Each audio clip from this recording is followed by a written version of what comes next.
Hello friendos, welcome back. Today, we're asking the age-old question yet again. How's Web3 doing, our old mate? Is it doing great? We're going to check. I believe it will be doing. So picking up where we left off last time, South Korean legislator Kim Nam-Kook resigning over being a naughty boy. Sam Altman's WorldCoin project incentivizes a black market for biometric data taken from people in developing nations. Really? Really? That just sounds like an episode of Black Mirror or something before it was shit. Show me the incentive and I will show you the outcome. Sam Altman, perfect name for somebody who loves a good altcoin, by the way. Sam Altman altcoin. The WorldCoin project, a dystopian effort to use chrome orbs to scam the irises of people, often in developing nations, in exchange for vague promises of crypto compensation, is encountering even more difficulties. Yeah. So I think the world already takes advantage of developing nations enough, you know. Some may say too much, crazy concept. But of course, if there's one way that crypto bros can get in and make the world a worse place for their own profit and betterment, then that's what they're going to do. So why not exploit these people and promise them some funny money, which probably will go to zero. Meanwhile, the owner will make millions. So in April 2022, BuzzFeed News and MIT Technology Review both published in-depth reporting on some of the technical and ethical issues the project has run up against. How is this shit even allowed? Now the project is facing reports that people in China who are not allowed to sign up legitimately have been purchasing iris scans from individuals in Africa and Southeast Asia in order to circumvent the restriction. Of course they have. According to the news outlet Blockbeats, Chinese individuals have been engaging in eyeball speculation. Oh my god, please. Eyeball speculation. Buying biometric data scanned en masse from villages in Cambodia, Kenya, and elsewhere by people who then sell it for $30 or less, allowing the buyer to receive the associated WorldCoin payout, which is currently $20. There's just a market. I mean, I guess good on you for the ingenuity to notice like an arbitrage trade here of biometric data for people who in developing nations is worth X dollar for me to buy, but this crypto project will pay me Y dollar, which is more. So what I can do is exploit people, sell it to people that don't care that we're exploiting people, and then I just keep the money difference and essentially just generate money out of thin air with, of course, just a smidgen of exploitation. And I know it's stupid to say this because my face is on the internet. I have a smartphone with biometrics on it, and we all just willy-nilly give over all of our stuff to big tech anyway. But big tech is not WorldCoin man, is it? Because usually big tech, as we've just seen with Facebook getting like a $1.something billion fine for how they deal with our data, they're more likely to come under scrutiny and face, you know, regulatory pressure than fucking altcoin man. What the fuck is he doing with this? And what will he be doing with it later? Because one of the things that always comes to my brain when I think of somebody essentially using... I think in most cases you can call cryptocurrency crowdfunding because it's the same concept. A lot of the time people show up, they might be rich individuals, but they're showing up with an idea, and then they're saying, everyone buy this token, you know, buy this pre-sale, buy this ICO, buy this, get these VCs in early. And then we're going to take this massive money that we get and we're going to build whatever this project is, whatever the scope of it's going to be. A lot of the times they start with a very small sum of their own money or some investors, and then the rest of it is crowdfunded. And I've always said this about crowdfunded projects, especially after looking into them so much with Kickstarter and things like that. The one person who always benefits from crowdfunding, even if no thing is made in the end, is the person who controls all the stuff that was given to them, as well as just got to pay themselves a salary or, you know, just take some money off the top or whatever's left over at the end when inevitably it fails. It's like when somebody says, oh, give me X million dollars and I'll make a game, but we're going to make a game engine first. What they own at the end, if they fail, is a game engine, plus all the money they paid themselves to that point. If you just own a bunch of people's data in this way, these eyeball fucking biometrics, that's probably something that other companies will pay for if you want to sell it to them. But then again, without looking into it, I don't know what he's supposed to be doing with these biometrics. I don't know why a cryptocurrency would be involved, maybe to incentivize people to give it over, but either way, I just know this is not a good idea at all, ever. So WorldCoin has said they are rolling out various measures to try to discourage this activity, including changing the in-person sign-up process. However, the project acknowledged that they have not figured out how to prevent this, writing, quote, "Despite these precautions, it is important to acknowledge that they do not entirely safeguard against collusion or other attempts to bypass the one-person, one-proof principle. To address these challenges, innovative ideas in mechanism design and the attribution of social relationships will be necessary." Yeah, not going to happen, is it?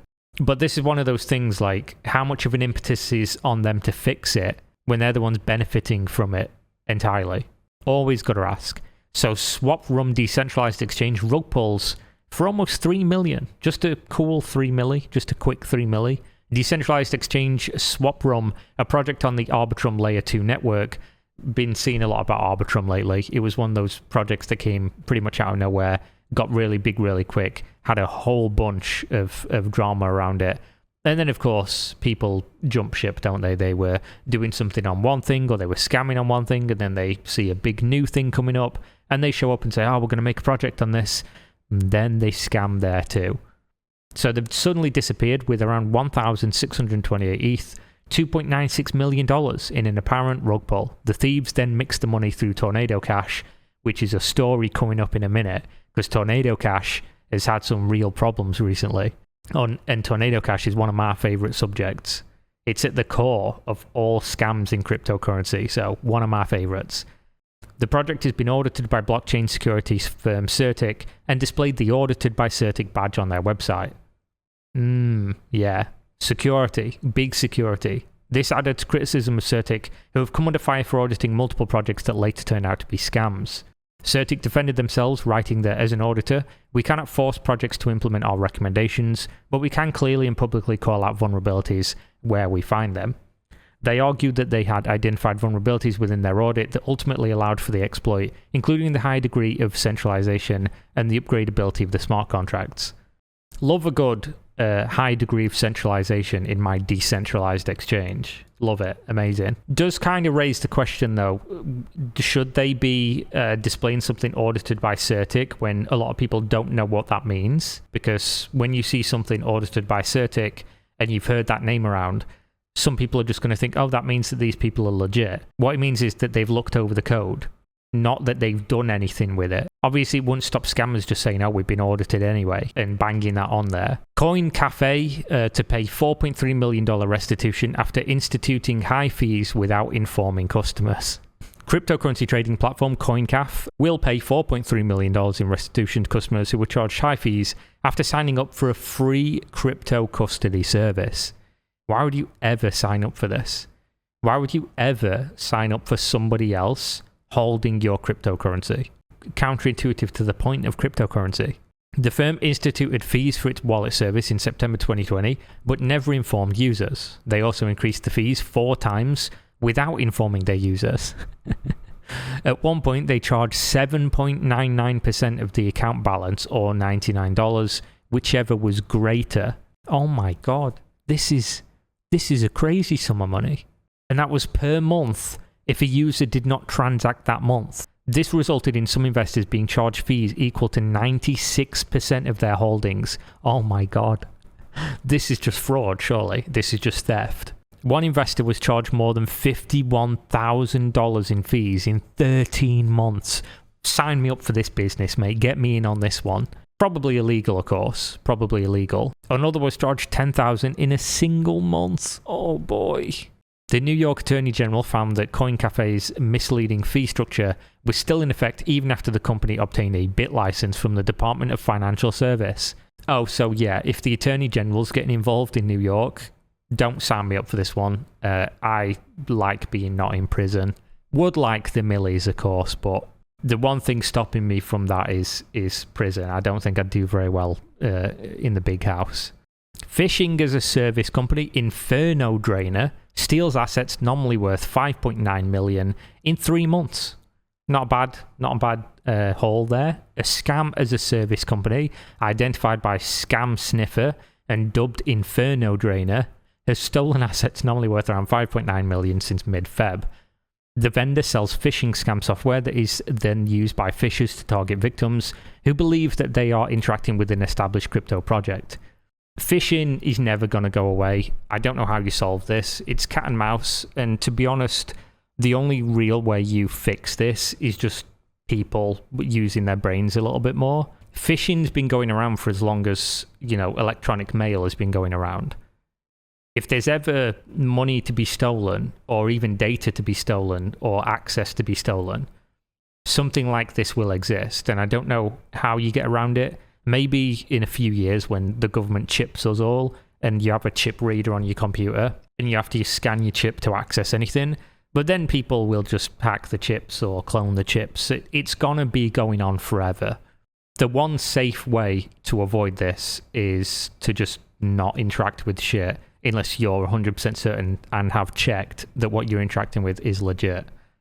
Otherwise, you will eventually be a victim to something like this. Because people have no idea how easy it is to earn large sums of money by scamming people with simple things like phishing. And of course, phishing gets more and more complex depending on how much you want to tailor it. So phishing as a concept is, you imagine an ocean, you're sat in the middle of an ocean on a boat, then you just throw a line out, you're looking to catch anything. And then of course there's spear phishing, which is you're going specifically for, one thing, one group. You're attacking this one thing, you're not waiting for something to bite, which is more difficult to do, but also more lucrative, right? Because you're going after a target that is worth X, Y, or Z.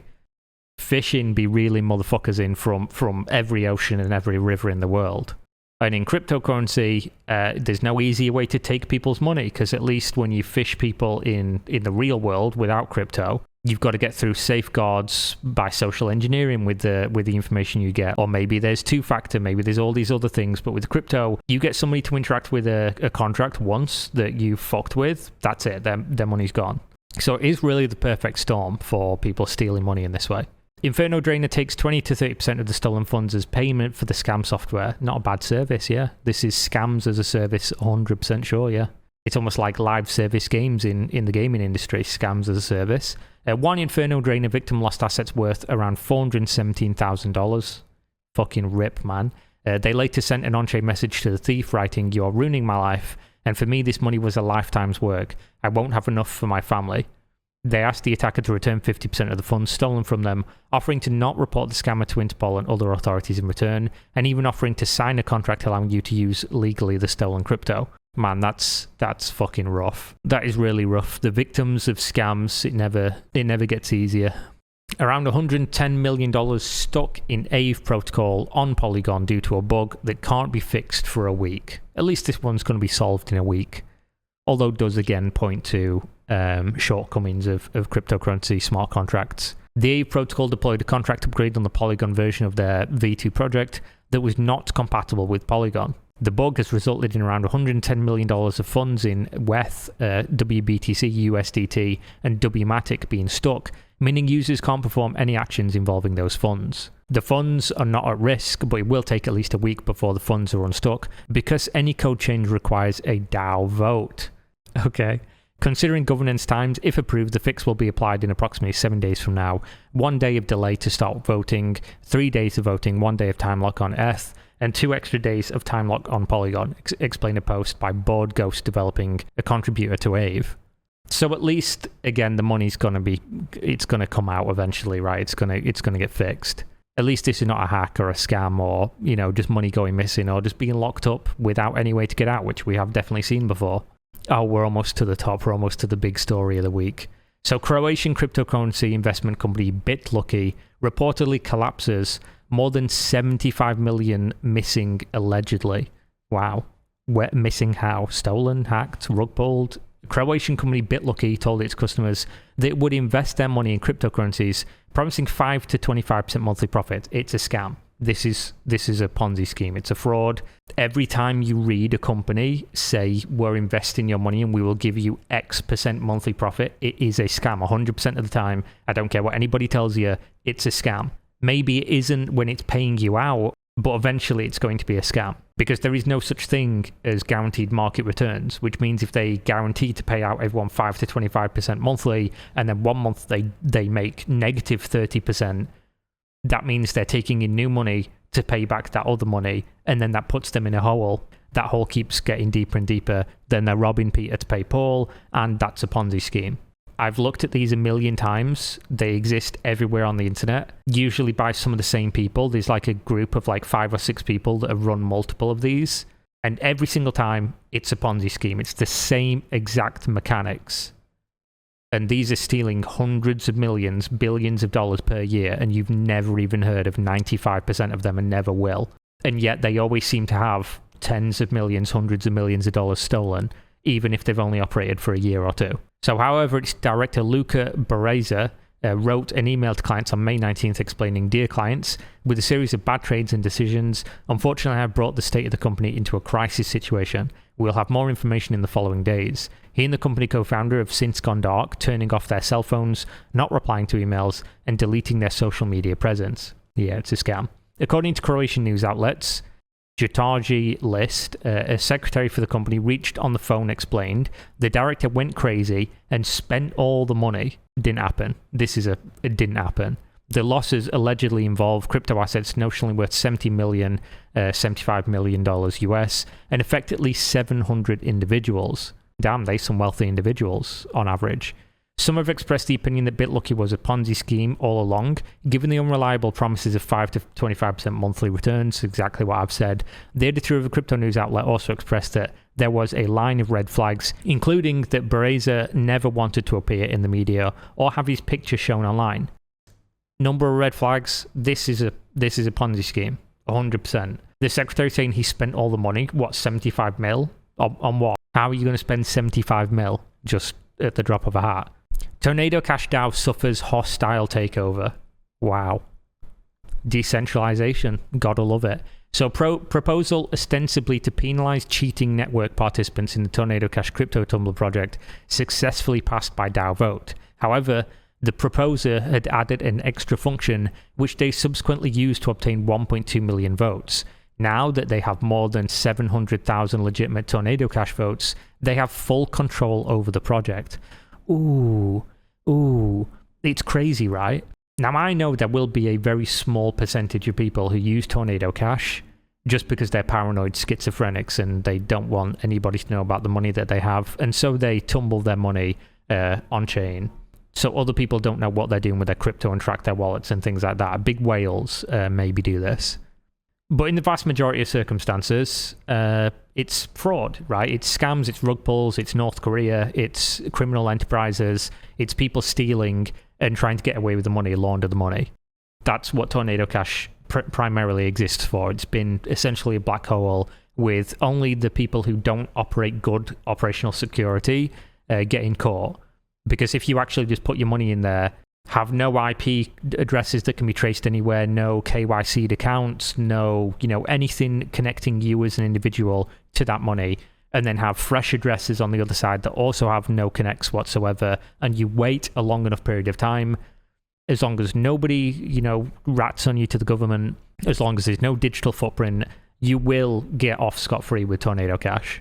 It's just the nature of the beast. It all relies on Web 2, normal, traditional ISP records, IP addresses going anywhere, accounts made on, exchanges, centralized, Coinbase, things like that. As long as you avoid all the Web 2 pitfalls, you will get away with it by using Tornado Cash, which is why it's so popular, although some people are not smart enough and they do get caught while using Tornado Cash anyway. Essentially how it works is you give them ETH, which you've probably stolen from somewhere, you probably rug pulled a project or something, then they put it into the black hole, they tumble it around, more people give them ETH, then more people withdraw ETH on the other side, and it's never the same ETH going from one person to another. It is just literally a bucket full of money that's just having money constantly poured into it and rotated around and around and around. So nobody knows whose money is who'd it come from, who'd it go to, where'd it come from, Cotton Eye Joe, and that's how you wash the money, super easily.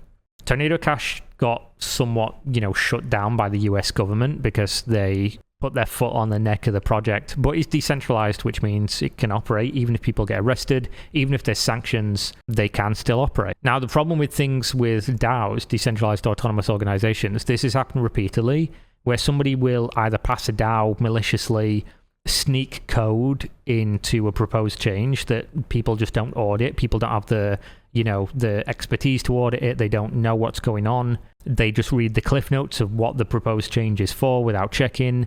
And then it passes and they gain control of everything. This has happened for treasuries where people have essentially said, oh, we want to change this little thing. But then they've snuck in that they are now king emperor. They can do whatever they want with all the money. And then if you go by Cody's law, which of course the law legally doesn't, but that's the idea of cryptocurrency, right? Then that person legally owns that money according to Cody's law, because all they said was, we're proposing this. People said, yes, we agree to that. And then it passed and they got access to it. The attacker has already drained locked votes and sold some of the torn tokens, which are governance tokens that both entitle the holder to a vote, but also were being traded for $5 to $7 around the time of the attack. The attacker has since tumbled 360 ETH, $655,000, through Tornado Cash to obscure its final destination. Meanwhile, Torn plummeted in value more than 30% as the attacker dumped the tokens. The attacker now has full control over the DAO, which according to crypto security researcher Samson, grants them the ability to withdraw all the locked votes as they did, drain all the tokens in the governance contract, and make permanently non-functional the router. Which essentially means if the router's bricked, I'm fairly sure that means people can no longer take their money out of Tornado Cash, which would mean the entire project is just dead. This is like the pro and con of decentralization, right? It's great when it all works and everyone's voting and no one entity can take control of everything. But if one malicious entity does take control, nobody can fix it, because now the DAO can't vote on anything because he is the DAO. Law, I am the law. So if he breaks it, that's it. The entire thing no longer functions as far as I'm aware. Because again, that is why you couldn't shut it down. Even if you got access to the person who completely made it, if he no longer can propose or commit code updates, then it cannot be taken down. If it was all done by the DAO, again, I've not read into specifically how it's completely controlled, whether it is 100%. If it is, this could be it. Unless he gives control back over and doesn't fuck it up, then that's Tornado Cash over. Which is hilarious that the US government couldn't bring it down, but crypto bros could by the process of how it actually works. Working is intended, as they say. So there we go, a little bit longer of a Web3 is going just great video. It is going just great though. It's pretty much all working as intended here. Ponzi schemes, hostile takeovers of decentralized organizations, fuck-ups in code, resulting in $110 million being locked for a week. Phishing for crypto, my favorite. Love a good phishing for crypto. What I would call theft, essentially. $4.3 million stolen in fees. Decentralization that's not decentralization, which is most of decentralized things, to be honest. And stealing from people in developing nations. Crypto loves a good theft from people and exploit that are in lower positions than them. But there we go. Web3, is it going just great? Yeah, I'd say it is. Thanks for watching. See you next time. Peace out.